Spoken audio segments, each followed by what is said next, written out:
इन्नल हम्दुलिल्लाह नहमदुहु व नस्तईनुहु व नस्तग़फिरुहु व नुअमिनु बिही व नतवक्कलु अलैहि व नऊज़ु बिल्लाहि मिन शुरूरि अनफुसिना व मिन सय्यिआति अअमालिना मन यहदिहिल्लाहु फला मुज़िल्ल लहु व मन युज़लिल फला हादिय लहु व अशहदु अन ला इलाहा इल्लल्लाहु वहदहु ला शरीका लहु व अशहदु अन्न मुहम्मदन अब्दुहु व रसूलुहु अम्मा बअद फ़इन्न खैरल हदीस किताबुल्लाह व खैरल हदी हदी मुहम्मदिन सल्लल्लाहु अलैहि वसल्लम व शर्रल उमूरि मुहदसातुहा व कुल्ल मुहदसतिन बिदअह व कुल्ल बिदअतिन ज़लालह व फ़ी रिवायतिन व कुल्ल ज़लालतिन फ़िन्नार।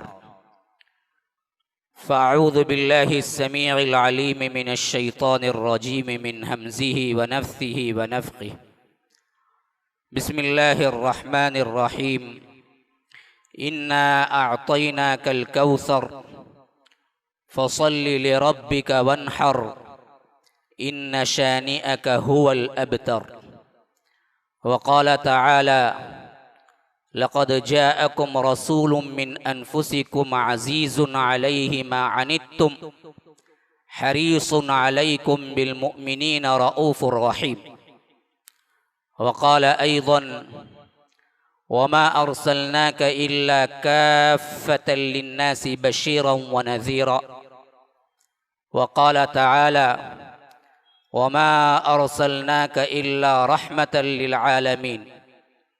वक़ाल अयज़न या अय्युहन नबिय्यु इन्ना अर्सलनाक शाहिदन व मुबश्शिरन व नज़ीरा व दाइयन इलल्लाहि बिइज़निहि व सिराजन मुनीरा। अल्लाहुम्मा अरिनल हक़्क़ हक़्क़न वरज़ुक़ना इत्तिबाअह व अरिनल बातिल बातिलन वरज़ुक़ना इज्तिनाबह। अल्लाहुम्मा अल्लिमना मा यनफ़अुना वन्फ़अना बिमा अल्लमतना वरज़ुक़ना इल्मा। रब्बि इश्रह ली सदरी व यस्सिर ली अमरी वहलुल उक़दतम मिन लिसानी यफ़क़हू क़ौली। उस अल्लाह के नाम से इब्तिदा जिसके नामों की कोई इंतहा ही नहीं। वलौ अन्ना मा फ़िल अर्ज़ि मिन शजरतिन अक़लाम वल बहरु यमुद्दुहु मिन बादिही सबअतु अबहुरिम मा नफ़िदत कलिमातुल्लाह। उस ज़ात अक़दस पर करोड़ों दरूद व सलाम हो जो तमाम जहानों के लिए रहमतुल लिल आलमीन बन के आए थे। अल्लाहुम्मा सल्लि अला मुहम्मद व अला आलि मुहम्मद कमा सल्लैता अला इब्राहीम व अला आलि इब्राहीम इन्नका हमीदुम मजीद। व बारिक अला मुहम्मद व अला आलि मुहम्मद कमा बारकता अला इब्राहीम व अला आलि इब्राहीम इन्नका हमीदुम मजीद। ब्रदरान इस्लाम, वाजिबुल एहतराम बुज़ुर्गों, दोस्तों, अज़ीज़ साथियों, अल्लाह तबारक व तआला ने इस इस्लाम को जनाब मुहम्मदुर रसूलुल्लाह सल्लल्लाहु अलैहि वसल्लम के ज़रिए असरे नौ जिंदा किया, क्योंकि इस्लाम तो हज़रत आदम से चला आ रहा है। आदम भी मुस्लिम है, नूह भी मुस्लिम ही थे, इब्राहीम भी मुस्लिम ही थे, इस्माईल भी मुस्लिम ही थे, इसहाक भी मुस्लिम ही थे। सब अल्लाह तबारक व तआला के फर्मा बरदार थे। जब जब इस इस्लाम में बिगाड़ आया तब तब रसूलों को भेजा और हर रसूल बहैसियत नबूवत और रिसालत के मुस्लिम ही थे। लेकिन इस इस्लाम की तकमील मुहम्मदुर रसूलुल्लाह सल्लल्लाहु अलैहि वसल्लम से फरमाई। तो जब बिगाड़ पूरी दुनिया में कुल्ली तौर पर हो गया तो आखिरी रोशन चराग वदाइयन इलल्लाहि बिइज़निही व सिराजम मुनीरन, चमकता हुआ सिराज किसे कहते हैं? रोशनी, सूरज। तो फरमाया कि ये सिराज को हमने जो भेजा ना, ये जनाब मोहम्मदुर रसूलुल्लाह सल्लल्लाहु अलैहि वसल्लम। तो तकमील दीन हनीफ के लिए जनाब मोहम्मदुर रसूलुल्लाह सल्लल्लाहु अलैहि वसल्लम को भेजा किताब के जरिए। फज़क्किर बिल क़ुरआनी मन यख़ाफ़ु वईद, के देखो आप तज़कीर कीजिए, याद दहानी कीजिए, नसीहत कीजिए इस कुरान के जरिए। जिसको कान है, जो बदलना चाहे, जो सुनना चाहे, जो सुधरना चाहे, उसको जरूर हिदायत मिलेगी। वतइयहा उज़ुनुम वाइया, हर एक के लिए इसमें नसीहत है, लेकिन जरूरत यह है कि कान लगा दे, इधर उधर की बातें सुनते हुए न सुने, या सुन सुन के सुनने का मामला ना हो, ना एक कान से सुन के एक कान से छोड़ देने का मामला हो। अगर वाक़ियतन इसको दिल लगा के सुनेगा तो उसके लिए तो सरापा हिदायत है। लक़द जाअकुम मिनल्लाहि नूरुन व किताबुम मुबीन, तुम्हारे पास अब नूर आ गया, खुली हुई किताब भी आ गई। यहदी बिहिल्लाहु मन इत्तबअ रिज़वाना, इसी के जरिए अल्लाह तबारक व तआला हिदायत देता है जो कोई भी इत्तिबा करना चाहता है, अल्लाह की रिज़ा चाहता है। तो ये किताब नूर है, खुली हुई किताब है, और इस किताब को प्रैक्टिकल नमूना बतलाने वाले जनाब मोहम्मदुर रसूलुल्लाह सल्लल्लाहु अलैहि वसल्लम है। लक़द मन्नल्लाहु अलल मुअमिनीन इज़ बअथ फ़ीहिम रसूलन मिनहुम, के अल्लाह ने बड़ा एहसान किया तुम पर कि जनाब मोहम्मदुर रसूलुल्लाह सल्लल्लाहु अलैहि वसल्लम को तुम्ही में से पैदा किया। ये सबसे बड़ा गिफ्ट है। तो हमारे दीन की असल बुनियाद अल्लाह की किताब और मोहम्मदुर रसूलुल्लाह सल्लल्लाहु अलैहि वसल्लम का तरीका है। इन दोनों को असल इस्लाम कहते हैं। सिर्फ किताब की जरूरत होती तो अल्लाह रसूल को ना भेजता, काबतुल्लाह पे किसी क्या है मौजूजे के जरिए किताब को उतार देता और गैबी आवाज आती कि ए अहले मक्का सुनो, अल्लाह की किताब काबतुल्लाह के छत पे है, उठा लो। और अरबी के सबसे माहिर तरीन अफराद थे, उठा के पढ़ लेते और इस्लाम समझ जाते। ना, ये नहीं किया। बज़रे वही अल्लाह तबारक व तआला जनाब मोहम्मद रसूलुल्लाह सल्लल्लाहु अलैहि वसल्लम को धीरे धीरे धीरे धीरे थोड़ा थोड़ा करके 23 साल में उतारा, और अल्लाह के रसूल सल्लल्लाहु अलैहि वसल्लम ने इसे जिंदगी मुबारका में अप्लाई करके दिखाया, फिर किताब बनी। मजमुई शक्ल की किताब वही उतरने के बाद बनती थी। जब वही उतर जाती, कातिबीन वही को अल्लाह के रसूल बुलाते, कहते कि देखो ये वही उतरी है, यहां लिखो, इस आयत के बाद लिखो, इस सूरत के बाद लिखो। तो उतरने वाली किताब नहीं थी, बजरिए वही अल्लाह के रसूल सल्लल्लाहु अलैहि वसल्लम पर कौल उतरा, फिर उसे किताबी शक्ल में लिखा गया। तो असल चीज तो जनाब मोहम्मद रसूलुल्लाह सल्लल्लाहु अलैहि वसल्लम की इत्तिबा थी। तो मुसलमानों पर सबसे ज्यादा फरीजा जो है वो अल्लाह की किताब को जाने माने, पढ़े पढ़ाएं, जिंदगी इसके मुताबिक गुजारें। जैसे अल्लाह की किताब का हक है, वैसे अल्लाह के रसूल का भी हक है कि जाने माने, पढ़े और उनकी जिंदगी के मुताबिक अमल करें। खाली खोली चंद रसूमात का मजमुआ नहीं है।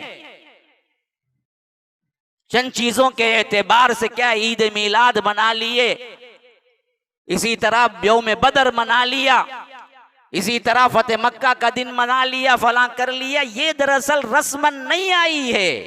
ये पूरी जिंदगी तुम्हारे लिए आइडियल नमूना है। तो अल्लाह के रसूल सल्लल्लाहु अलैहि वसल्लम की जिंदगी मुबारका को जानना भी इंतहाई जरूरी है, जिस तरह कुरान को जानना और मानना इंतहाई जरूरी है। कलिमे के दो ही शिक है मेरे भाइयों, ला इलाहा इल्लल्लाह मुहम्मदुर रसूलुल्लाह। ला इलाहा इल्लल्लाह किताब अल कुरान किताबुल्लाह, यही तो ला इलाहा इल्लल्लाह मुहम्मदुर रसूलुल्लाह सीरत मुहम्मदी है। इसके अलावा कोई और शिक नहीं है। इस कलीमे को दो शिक में है और दो ही असल बुनियाद है, अल्लाह को मानो और उसके रसूल को मानो जैसे मानने का हक है। मानेंगे कब? सीखेंगे कब, पढ़ेंगे कब? जब आपको उससे तारुफ हो, उसकी जानकारी हो, तभी तो चलेगा ना बंदा। ना कुरान पता, ना अल्लाह के रसूल सल्लल्लाहु अलैहि वसल्लम की सीरत पता, तो फिर हमारी जिंदगियां ऐसी ही होंगी जैसे आज हमारी शुत्रे बेमहार जिंदगी गुजर रही है और हम पर अल्लाह की फिटकार पड़ रही है। हालात क्या हो चुके हैं देखिए। हाँ, मजहब का खीज मामला हो चुका है इस्लाम के साथ। पूरी दुनिया खुली लेकिन जुमा बैंड, ये सब चीजें क्या हैं? हमारे करतूत हैं और हमको अच्छा लगता है मस्जिद बंद करने में, खुशी है। चलो भाई 3 दिन की छुट्टी, वीकेंड में 2 दिन होते हैं, अब तो वीकेंड 3 दिन का हो चुका है। चलो हफ्ता इतवार जुमा सब उठा लो। पूरी दुनिया खुली हुई है, हर जगह खुला हुआ है और हमको क्या है, सिर्फ मस्जिद में कोरोना नजर आता है। और हमारा ईमान इस हद तक गिर चुका है कि हम इस पे तकिया करके बैठे हुए हैं, चलो जी कोई मसला नहीं, जबान न खोलो बल्कि तायीद में खोलो। ये ईमान का तकाजा हो गया है हमारा। किस किस को रोएंगे, बोलने वाले को क्या है, कहा जाता है कि ये दरअसल हटा हुआ है, ये सच नहीं है। जैसा कि हदीस में आया है कि एक जमाना आएगा, सच को झूठ समझा जाएगा, झूठ को सच समझा जाएगा, सच बोलने वाला झूठा शुमार होगा और झूठ बोलने वाला सच्चा शुमार होगा। हमारी ईमानी गैरत बिल्कुल मर चुकी है और हमारी हालत यह है कि अगर गवर्नमेंट इससे ज्यादा भी कोई सख्त उसूल लिख दे तो हम उसको भी मान लेंगे कि चलो भाई ये भी तो क्या है, जिंदगी बचाना फर्ज है ना भाई। हाँ, जिंदगी बचाना फर्ज है, फर्ज करते जाओ, नवाफिल छूटते जाएं, कोई मसला नहीं है। अजीब हालत हो चुकी है पूरी दुनिया की मुसलमानों, किस किस को रोएंगे। लेकिन ये तमाम हालात ऐसे ही नहीं आए। यह और बात है कि गवर्नमेंट के उसूलों को हम बहैसियत एक रियाया के, हुकूमत के अंडर में रहते हुए मानना जरूरी है। मैं इसके खिलाफ नहीं हूं, लेकिन एक ईमानी तबीयत होनी चाहिए, एक हलचल होनी चाहिए, एक दिल के अंदर कर्बनाकी होनी चाहिए, एक दिल के अंदर पशेमानी होनी चाहिए, शर्मिंदगी होनी चाहिए। आखिर हमारे इस्लाम के साथ ये क्या खिलवाड़ हो रहा है, किसको दर्द दिल है? जब दिलों के अंदर भी कुछ दर्द महसूस नहीं होता है तो फिर तो अल्लाह से डर जाना चाहिए कि कहीं इस्लाम की रमक दमक तो बाकी नहीं है दिलों के अंदर। ये तमाम हालात ही इसी वास्ते हैं कि हम किताबुल्लाह और सुन्नत रसूलुल्लाह से दूर हो गए। अगर हम वैसे ही अल्लाह और इसके रसूल को मानने वाले होते जैसे असहाब रसूलुल्लाह सल्लल्लाहु अलैहि वसल्लम थे, तो फिर दुनिया की हालत ये नहीं होती जो हम देख रहे हैं। क्योंकि अल्लाह तबारक व तआला ने इसी इस्लाम के जरिए असहाब रसूलुल्लाह सल्लल्लाहु अलैहि वसल्लम की ऐसी काया पलट दी कि वो लोग जो बकरियां चराने के भी लायक नहीं थे, वो लोग जिनके पास तमद्दुन नहीं था, सियासत नहीं थी, ऐसे ऐसे कारनामे अंजाम दिए सिर्फ 30 साल के अंदर। फिर इसके बाद ना कोई गुरोह वजूद में आया, ना क़यामत तक आएगा। कैसर और किसरा के तख्ते उलट दिए और दुनिया उनके पीछे ऐसे पड़ी कि कदमों में ढेर लग जाता था, लेकिन वो अल्लाह के बंदे लात मार के निकल जाते थे। भाई आने वालों की तो जगह दो, ये कहो कि ऊपर है खुला हुआ, ऊपर खुला हुआ है। जो लोग नीचे क्या है कंजेस्टेड बैठे हुए हैं वो ऊपर चले जाएं, ऊपर भी खुला हुआ है, जगह है वहां पर। और बितरतीब आप क्या है ऐसे बैठ जाएं जैसे सफ में बैठते हैं तो कईयों को जगह आ जाएगी और किसी को भी फलांग के आने की जरूरत नहीं पड़ेगी। अल्लाह के लिए फलांग के आने की क्या है, ये गलीज सिफत, ये बिल्कुल क्या है हकीर है। अल्लाह के रसूल नाराज होते थे। ये गर्दनों को फलांगना मजालिस में अच्छा नहीं है, खासकर जुमा की मजलिस में। जहां जगह मिले वहां बैठ जाओ, जगह ना मिले तो ऊपर चले जाओ, कोई मसला नहीं।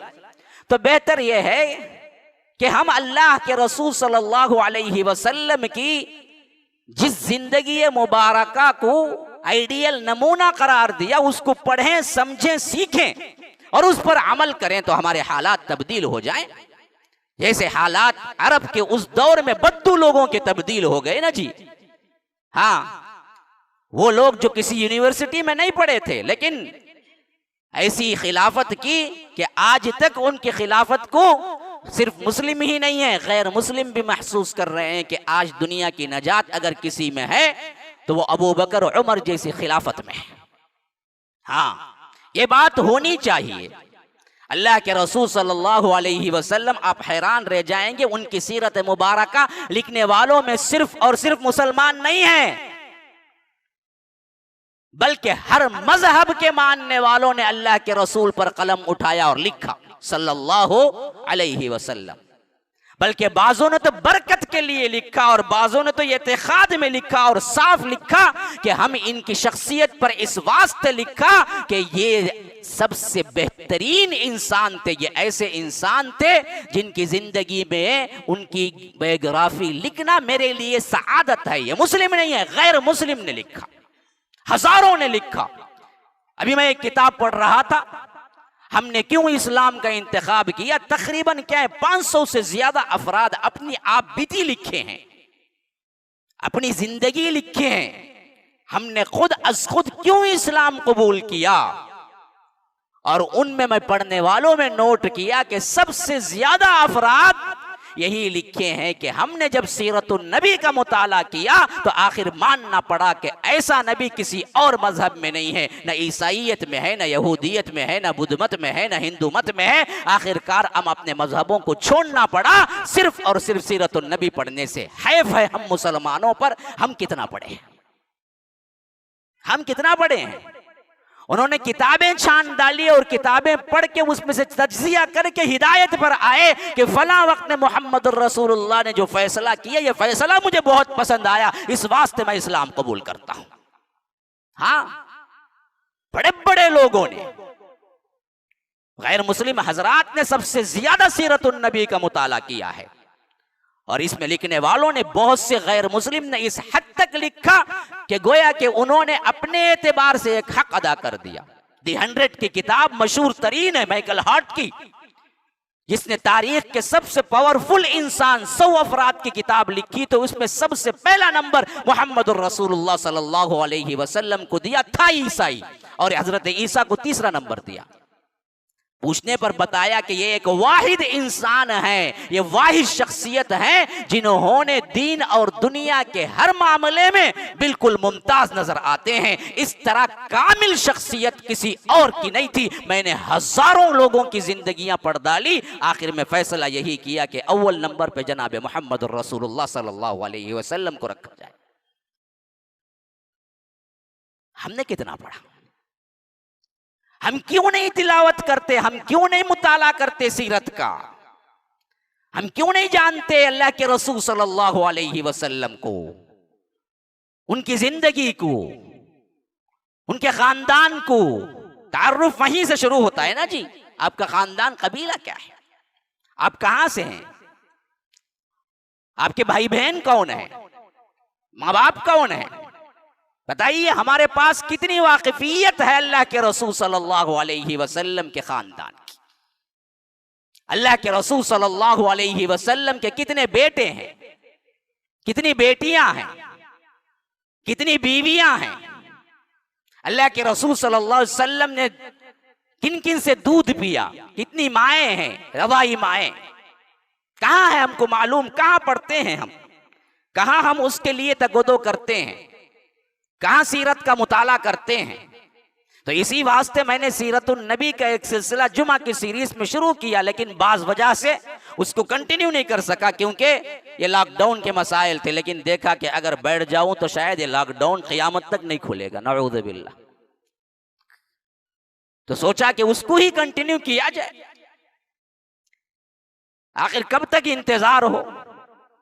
अल्लाह के रसूल सल्लल्लाहु अलैहि वसल्लम हिजरत फरमा के मदीना जा चुके थे और मदीने मुनव्वरा में भी तकरीबन 9 साल गुजर चुके थे। तो एक महफिल में बैठे हुए थे अल्लाह के रसूल सल्लल्लाहु अलैहि वसल्लम, यहां तक कि इतला हुई कि अल्लाह के रसूल आप इब्राहिम के बाप हैं। ये वही लाने वाले बाज रिवायतों के मुताबिक हजरत जिब्राइल खुद थे। और अल्लाह के रसूल सल्लल्लाहु अलैहि वसल्लम को बड़ी खुशी हुई। और इस वक्त अल्लाह के रसूल सल्लल्लाहु अलैहि वसल्लम की उम्र मुबारक तकरीबन 60 के करीब हो रही थी, और बेटे की खुशखबरी सुनाई थी कि अल्लाह के रसूल सल्लल्लाहु अलैहि वसल्लम के घर में बेटा हुआ है। अल्लाह के रसूल सल्लल्लाहु अलैहि वसल्लम बेटे को देखने के लिए निकलते हैं और पहुंचते हैं। ये मारियतुल क़िब्तिया से अल्लाह के रसूल सल्लल्लाहु अलैहि वसल्लम के बेटे हुए थे, जो अल्लाह के रसूल सल्लल्लाहु अलैहि वसल्लम ने करीब ही में शादी की थी। ये मिस्र से आई हुई अल्लाह के रसूल सल्लल्लाहु अलैहि वसल्लम के तोहफे के तौर पर मकौक़िस ने भेजा था, जिसे अल्लाह के रसूल सल्लल्लाहु अलैहि वसल्लम ने अपने निकाह में लाया। और उस वक्त अल्लाह के रसूल सल्लल्लाहु अलैहि वसल्लम की उम्र तकरीबन 58-59 के करीब थी। अल्लाह तबारक व तआला ने उनके बतन से अल्लाह तबारक व तआला ने एक बेटा दिया, जिसका नाम नामी इसमें गिरामी इब्राहीम खुद वही के जरिए मालूम हो गया। अल्लाह के रसूल सल्लल्लाहु अलैहि वसल्लम अपने जद्द अमजद हजरत इब्राहीम के नाम पे इब्राहीम रखा। बेटे को गोद में लिया, दुआएं की, बहुत शफकत बहुत मोहब्बत थी अल्लाह के रसूल सल्लल्लाहु अलैहि वसल्लम को हजरत इब्राहीम से। ये अल्लाह के रसूल सल्लल्लाहु अलैहि वसल्लम के तीसरे बेटे थे। इससे पहले अल्लाह के रसूल सल्लल्लाहु अलैहि वसल्लम को हजरत खदीजतुल कुबरा से 2 बेटे हो चुके थे, और वो दोनों भी अल्लाह के रसूल सल्लल्लाहु अलैहि वसल्लम की जिंदगी मुबारका में चंद साल की जिंदगी पाकर अल्लाह तबारक व तआला को प्यारे हो चुके थे। तो अल्लाह के रसूल सल्लल्लाहु अलैहि वसल्लम के खानदान के एतबार से आप समझें कि जिस वक्त अल्लाह के रसूल सल्लल्लाहु अलैहि वसल्लम पैदा हुए, सही तरीन रिवायत के मुताबिक बाप तो नहीं थे, लेकिन अल्लाह के रसूल सल्लल्लाहु अलैहि वसल्लम उनके दादा और उनके चचाओं को देखा, और इन चचा में 2 तो इस्लाम लाए और बहुत मशहूर हुए। एक इनमें हजरत हमजा है, एक हजरत अब्बास है, और 2 वो हैं जिस हैसियत से मशहूर हुए वो खिदमत के एतबार से, सपोर्ट के एतबार से रहे, लेकिन इस्लाम नहीं लाया। जिनमें एक हजरत अबू तालिब है, एक हजरत जुबैर है, और एक कट्टर तरीन दुश्मन है जिसमें नाम नामी अपनी दुश्मनी में बहुत ही बुलंद पाया, और इस तरह पाया कि अल्लाह तबारक व तआला की फिटकार उस पर पड़ी, एक अबू लहब है। ये 3 चचाओं का जमाना अल्लाह के रसूल सल्लल्लाहु अलैहि वसल्लम ने एक साथ पाया। अल्लाह के रसूल सल्लल्लाहु अलैहि वसल्लम की पैदाइश के बाद हजरत अब्दुल मुत्तलिब उनको पूरी सपोर्ट किए और उन्हें अपनी परवरिश में लिया, अपनी तरबियत में लिया, यहां तक कि 8 साल की उम्र हो गई, जिसमें अल्लाह के रसूल सल्लल्लाहु अलैहि वसल्लम के दादा फोत हुए। फोत होते वक्त जिम्मेदारी की हैसियत से अपने ही बेटे जो अब्दुमनाफ कहला, अबू तालिब का असल नाम अब्दुमनाफ है, तालिब उनके बेटे हैं जिसके नाम पर अबू तालिब कुनियत पड़ी। तो अबू तालिब को बुलाकर कहा कि तुम दरअसल हमेशा इस बच्चे की निगरानी करना, परवरिश में तुम ले लेना, लेकिन पूरे खानदान का जो सरबराह मुंतखब होता है बनी हाशिम का, उस हैसियत से जैसे अब्दुल मुत्तलिब थे वैसे अबू तालिब नहीं बने, बल्कि इनके बड़े भाई जो थे जुबैर, उनकी सरगर्दगी में पूरा खानदान रहा। अल्लाह के रसूल सल्लल्लाहु अलैहि वसल्लम की उम्र तकरीबन 14-15 साल थी। जंग फिजार का जो मरहला पेश आया, जो काबे के अंदर लड़ी गई, उस वक्त बड़े चचा जिनके लिए अल्लाह के रसूल सल्लल्लाहु अलैहि वसल्लम ने ये जंग में भी शिरकत की और तीर उठा के दिया करते थे, उस वक्त पूरे खानदान का सरबराह हजरत जुबैर ही थे, जो तकरीबन 14-15 साल की उम्र थी, अल्लाह के रसूल की वफात पा गए। तो फिर इसके बाद अबू तालिब का जमाना आया। फिर उसके बाद वो 53 साल तक निगरानी करते रहे, परवरिश में, निगहदानिश में अपना हिस्सा करते रहे। ये 3 चचाओं के अंडर में अल्लाह के रसूल सल्लल्लाहु अलैहि वसल्लम की अपनी जिंदगी हुई। और लेकिन एक बात जो सबसे ज्यादा नोट करने के काबिल है, अल्लाह ने इतना बेनियाज रखा मोहम्मदुर रसूलुल्लाह सल्लल्लाहु अलैहि वसल्लम को, ख्वाब अब्दुल मुत्तलिब हो, अबू तालिब हो, जुबैर हो,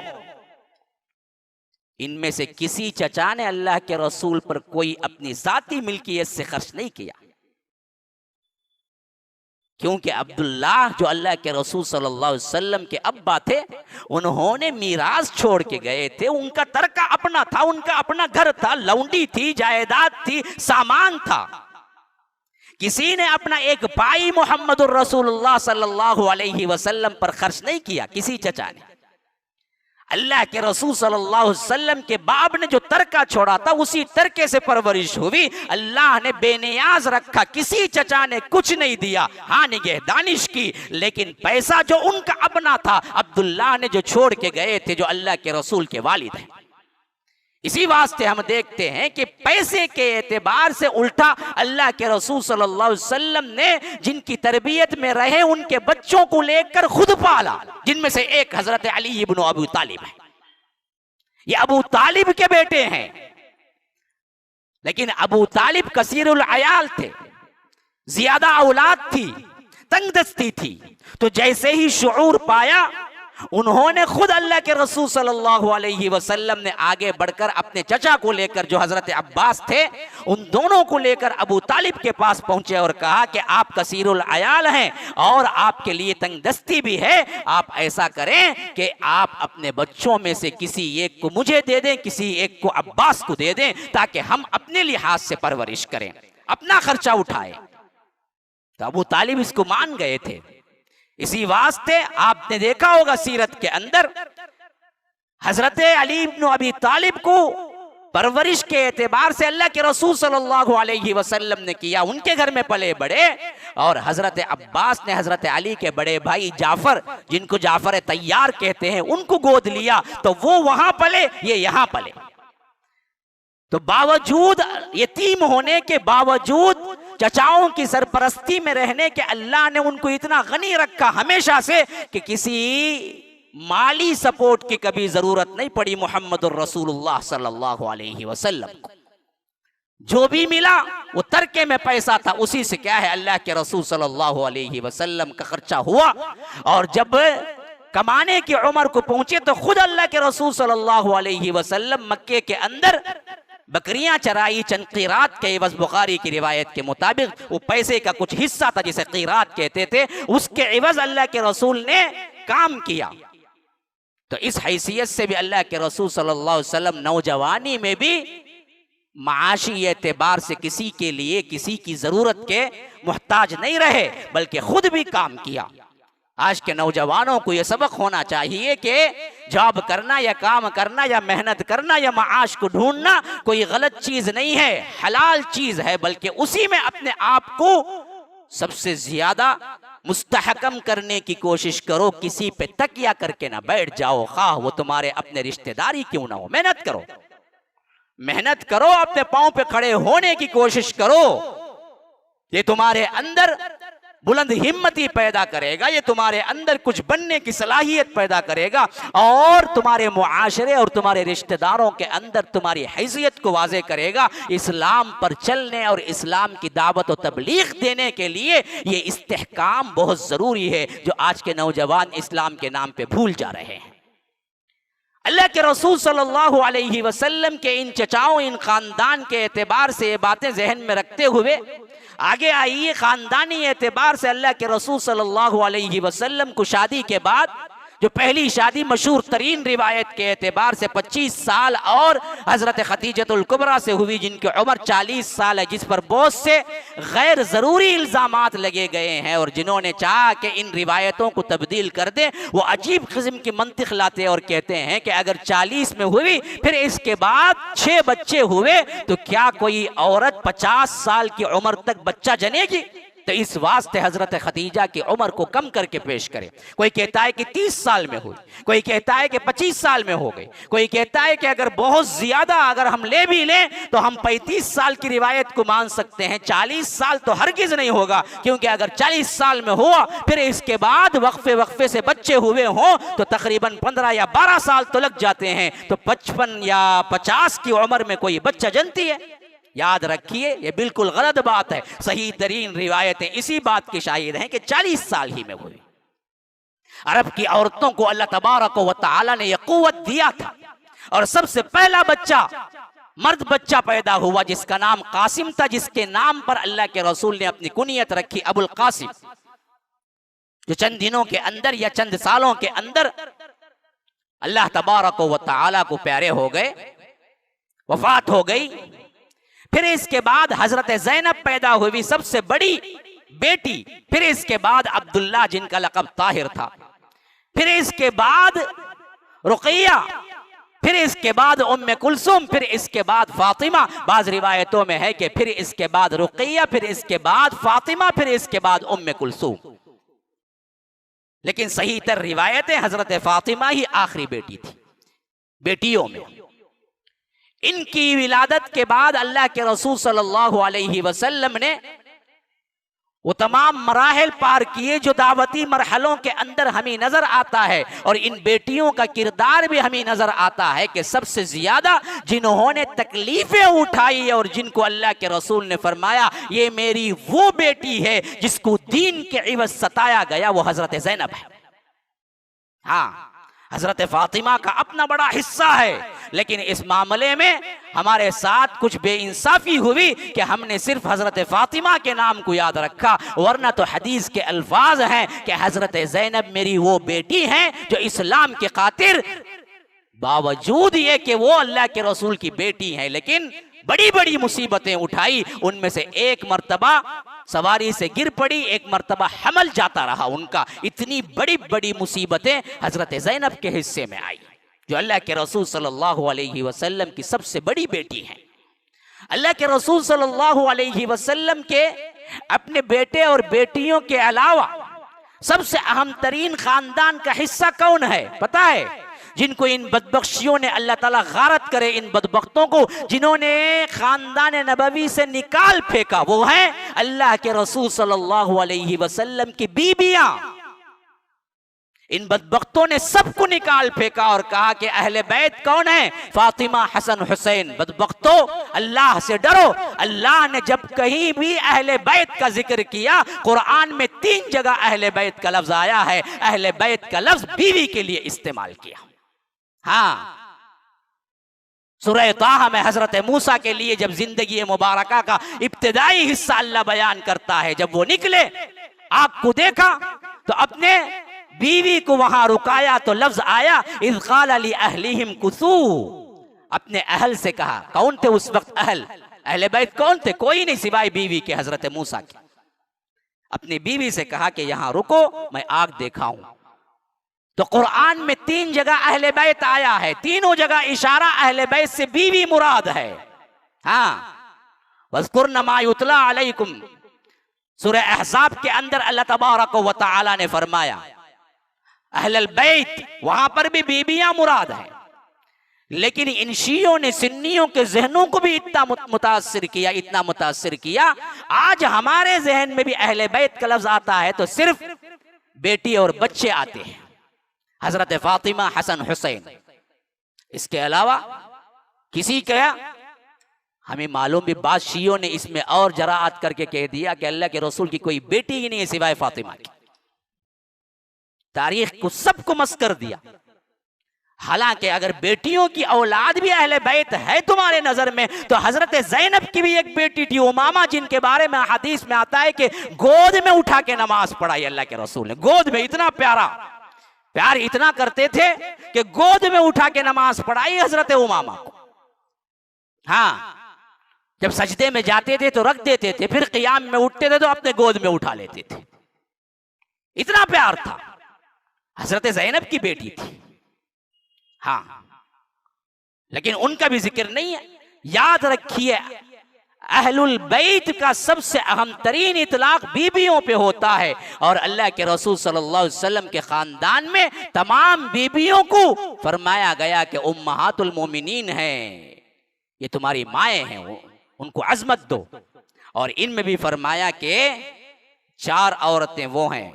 मर्दों में बहुत से मुकम्मल तरीन कामिल मर्द हुए, लेकिन औरतों में 4 कामिल औरतें हुई। इनमें एक हजरत खदीजा, एक हजरत फातिमा, एक हजरत आसिया, जो हजरत आसिया का किस्सा कुरान के अंदर भी मज़कूर है, फिरऔन की बीवी थी। और एक हजरत मरियम। ये 4 औरतें कामिल तरीन औरतें हैं। और फरमाया कि देखो, इन 4 औरतों के अलावा एक मेरी बीवी वो है जो हजरत आयशा हैं, जिनकी हैसियत तमाम औरतों पर वही है जैसे तुम्हारे अपने खानों पर सरीद का मुकाम है। उस जमाने में सबसे बेस्ट खाना और सबसे बेहतरीन खाना सरीद होता था, जिसे सरीद कहते हैं। ये खास तौर पर खजूरों को चूर कर और उसके अंदर कुछ और भी चीजें डालकर बनाया जाता था। यूं समझ लीजिए कि आज के एतबार से बिरयानी या आज के एतबार से कोई क्या है जबरदस्त डिश, तो अल्लाह के रसूल ने फरमाया कि ये 4 तो कामिल तरीन औरतें हैं, लेकिन इन 4 पर भी भारी और पूरी दुनिया की आने वाली गुजरी हुई तमाम औरतों पर हजरत आयशा का वही फजीलत वाला मामला है जैसे तमाम खानों पर सरीद का मामला है। तो अफजल तरीन औरत हजरत अम्मा आयशा हैं, जिनकी जिंदगी मुबारका का 50 साल हिस्सा इस दीन को पढ़ाते गुजरा। फिक्र की बुनियादी मसाइल किन से आई हैं? अम्मा आयशा से हैं। इनकी इज्जत और अजमत को मिटाने के लिए, घटाने के लिए बदबख्तों ने इतना काम किया कि खुद हमारे लोगों के अंदर भी बाज ऐसे मुनाफिक किस्म के लोग निकले जो अम्मा आयशा पर इल्जाम रखने लगे या अम्मा आयशा पर लान तान करने लगे। ऐसे लोग अगर वाक़ियतन नावाकिफियत से करते हैं तो हम दुआ करते हैं कि अल्लाह उन्हें सही मनहज, सही हिदायत दे। अगर ये जानते बूझते करते हैं तो अल्लाह ही नहीं बर्बाद कर दे। ये शिया की साजिशें हैं। नबी का खानदान का मतलब यह है कि नबी की औरतें उम्महातुल मोमिनीन सबसे अहम तरीन मुकाम पाती हैं। उम्महातुल मोमिनीन को कमतर करार देना और बेटियों को और उसके साथ साथ सिर्फ हजरत हुसैन और हसन को अहले बैत का लक़ब देकर उम्महातुल मोमिनीन को लान तान करना, ये शियों ने फैसला किया और इस तरह काम किया कि इसे अहले सुन्नत ने भी कबूल कर लिया। खानदान नबवी के एतबार से हमारे जहन में सबसे पहला हिस्सा आना चाहिए अज़वाज मुतहरात का, क्योंकि अल्लाह तबारक व तआला ने इनको बाकायदा तौर पर अपने नबी के लिए मुंतखब किया और नबी ने इनकी जिंदगी मुबारका पर मुकम्मल तौर पर अपना कर ये बात क़यामत तक के लिए साबित कर दी कि ये वो बीबियां हैं जो दुनिया में मेरे साथ रही, आखिरत में भी मेरे ही साथ रहेंगी। ये दुनिया व आखिरत की बीबियां हैं और कि इनकी अजमत के लिए इससे बढ़ के क्या चाहिए? अल्लाह ने सलाम भेजा। अम्मा आयशा को, अम्मा खदीजा को, दोनों को खुसूसियत के साथ जिब्राइल आए और कहा कि अल्लाह सलाम भेजा है तुम पर, अल्लाह सलाम भेजा है तुम पर। जिब्राइल आए, अल्लाह के रसूल सल्लल्लाहु अलैहि वसल्लम से कहा अल्लाह सलाम भेजा है खदीजा पर, अल्लाह सलाम भेजा है आयशा पर।